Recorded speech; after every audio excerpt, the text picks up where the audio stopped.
So dito nga po mga kalingap mga ka-EDC, Viancy namin kay Kalingap Rab, dito pala dinadala ang perang natatanggap niya. So yan po yung ating pag-usapan po mamaya mga kalingap mga ka-EDC. Pero bago po natin ipagpatuloy ang video ito sa mga bago pa lang po sa ating munting channel, huwag po natin kalimutang suportahan ang ama ng Kalingap Kuya Val Santos Matubang at Kalingap Rab. At paunawa, panoorin po muna ang full video bago mag-comment para malaman ang nilalaman nito. So dito nga po mga kalingap mga ka-EDC, saan nga ba dinadala ni Viancy yung perang mga natatanggap nito. So yan po yung ating pag-uusapan po mamaya mga kalingap mga ka-EDC. Pero bago po natin pag-usapan yan mga kalingap mga ka-EDC, pag-uusapan lang po natin itong si Viancy nga po. Na alam naman po natin na itong si Viancy mga kalingap mga ka-EDC ay talagang napakabait na bata at napapansin po natin dito kay Viancy na hindi po ito maluho, di ba? At saka napakatipid po ni Viancy. Dahil nga po alam naman natin itong si Viancy na kahit na pumupunta po ito sa ibang lugar ay talagang hindi po natin nakikita itong si Viancy na bili dito, bili diyan, di ba? Kumbaga talagang iniisip ni Viancy na magtipid. At lahat po ng mga pera nga pong natatanggap nga po ni Viancy ay inilalagay nga po niya sa kanyang bangko. Dahil nga po para safe at para hindi po niya magastos nga po ito, no?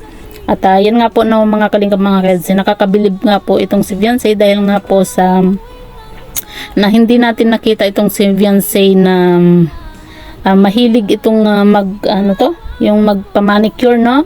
Dahil sa iniisip ni Viancy na syempre 'di ba mahal din po ang magpa-manicure.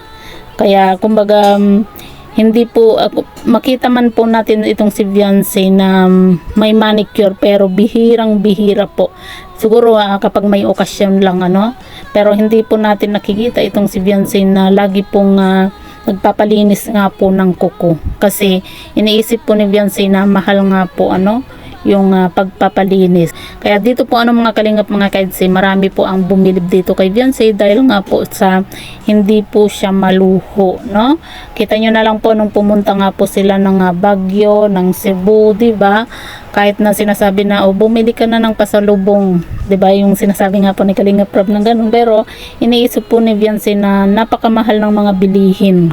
Kaya halos hindi po siya bumili nga po ng pasalubong kasi syempre 'di ba iniisip nga po niya yung bang dito kay Viancy nakakabilib kasi kumbaga kahit may pera po siya na mga natatanggap nga po galing sa sponsor pero hindi po siya yung yung bili dito, bili diyan, yung hindi niya iniisip na ay may pera ako, bili ako ng ganito, ganyan, 'di ba? Kaya nakakabilib po si Viancy kumbaga talagang napakatipid.